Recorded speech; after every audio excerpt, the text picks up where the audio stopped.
Good evening everyone, Pramod academy में आप सभी का स्वागत है। अभी मैं आप लोगों को बताऊंगा कि इलेक्ट्रॉन नेगेटिविटी वैल्यू को ट्रिक से कैसे याद करेंगे। तो चलिए देखते हैं। तो सबसे पहले हम लोग जानेंगे कि इलेक्ट्रॉन नेगेटिविटी होता क्या है। तो tendency to attract the electron, electronegativity कहलाता है किसी भी एटम में जो इलेक्ट्रॉन को अट्रैक्ट करने की जो टेंडेंसी होती है उसे ही इलेक्ट्रॉन नेगेटिविटी कहते हैं। पूरे पीरियोडिक टेबल में सबसे ज़्यादा इलेक्ट्रॉन नेगेटिविटी जो है फ्लोरीन का है और हेलोजन ग्रुप के फ्लोरीन का इलेक्ट्रॉन नेगेटिविटी सबसे ज़्यादा है।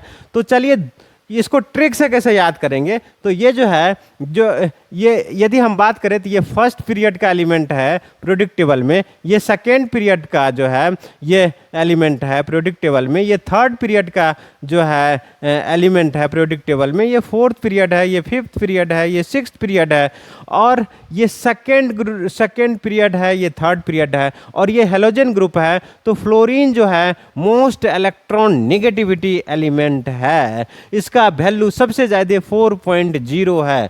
अब देखिए कि इसको ट्रिक से कैसे याद रखेंगे। तो सबसे पहले आपको फ्लोरीन और हाइड्रोजन का इलेक्ट्रॉन नेगेटिविटी याद रखना पड़ेगा। फ्लोरीन का 4.0 और हाइड्रोजन का 2.1।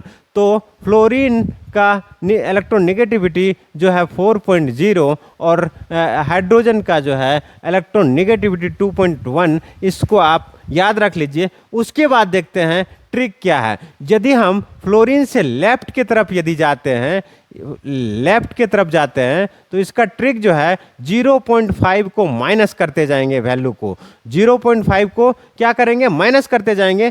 देखिए कैसे। तो जो है ये फ्लोरीन का 4.0 है, तो ऑक्सीजन का यदि 0.5 माइनस करेंगे तो 3.5 हो गया। उसके बाद नाइट्रोजन का 3.5 में से 0.5 माइनस किए तो 3 हो गया और नाइट्रोजन से जब कार्बन पे पहुंचेंगे तो फिर 0.5 माइनस करेंगे तो 2.5 हो गया और कार्बन से बोरोन पे चलेंगे तो फिर 0.5 माइनस कर देंगे तो 2 हो गया। फिर बोरोन से जब बेरिलियम पे जाएंगे फिर 0.5 माइनस कर देंगे तो 1.5 हो गया। बेरिलियम से जब लिथियम पे जाएंगे फिर 0.5 माइनस कर देंगे तो 1 हो गया। तो लिथियम का कितना हो गया, 1 हो गया।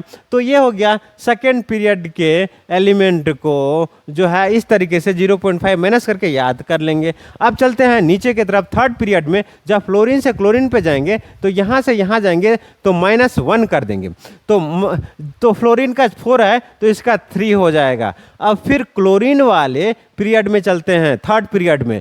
यदि ये क्लोरीन का 3 है तो सल्फर का जो है इसमें 0.5 माइनस कर देंगे तो कितना हो जाएगा, 2.5। तो देखिए थर्ड पीरियड में क्या ट्रिक है। तो इसमें 0.5 माइनस करेंगे, इसमें 0.4 माइनस करेंगे और बाद बाकी सभी में 0.3 माइनस करेंगे।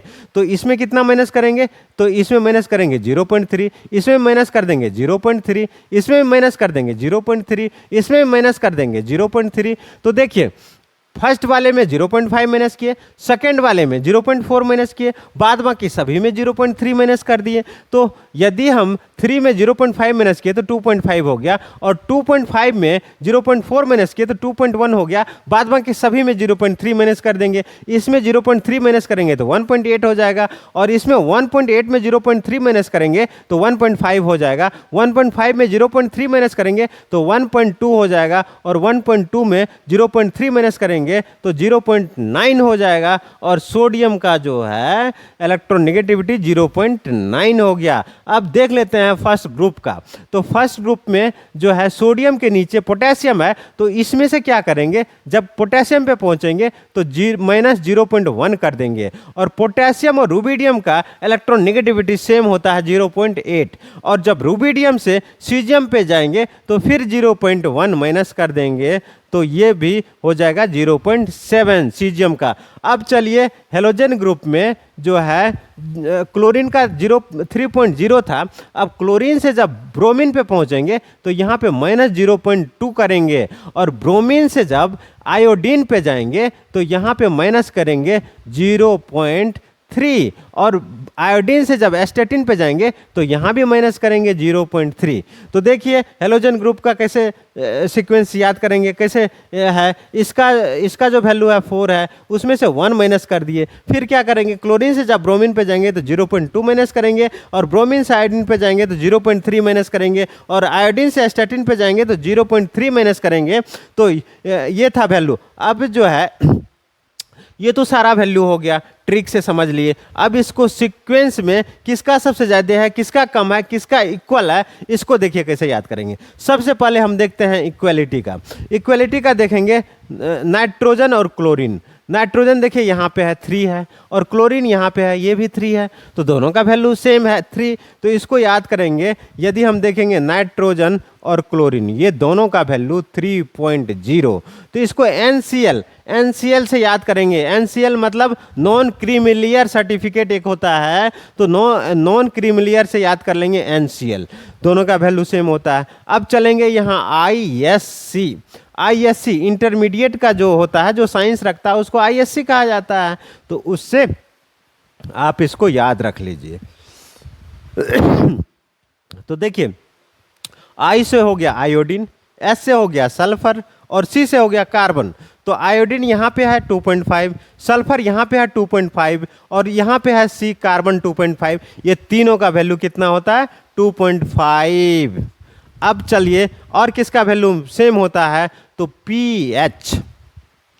तो P और H का वैल्यू जो होता है सेम होता है। pH वैल्यू हम लोग किसका निकालते हैं, अम्लीयता, क्षारीयता या उदासीन वैल्यू यदि निकालना हो तो उसके लिए pH वैल्यू निकालते हैं। तो उससे याद रखिए आप pH। तो P मीन्स फास्फोरस और H मीन्स हाइड्रोजन, दोनों का इलेक्ट्रॉन नेगेटिविटी सेम होता है, और वो वैल्यू होता है 2.1। फास्फोरस और हाइड्रोजन का क्या हो गया, सेम हो गया 2.1। अब चलते हैं किसका सेम होता है। अब पोटेशियम और रुबिडियम का भी इलेक्ट्रॉन नेगेटिविटी सेम होता है। तो देखिए पोटेशियम का 0.8 हो गया, और रुबिडियम का भी वैल्यू 0.8 हो गया। तो पोटेशियम का K, रुबिडियम का Rb, दोनों का इलेक्ट्रॉन नेगेटिविटी 0.8 हो गया। तो इस तरीके से आप सीक्वेंस में भी याद कर सकते हैं। इस ट्रिक से सीक्वेंस आपको याद हो जाएगा आसानी से। Thank you.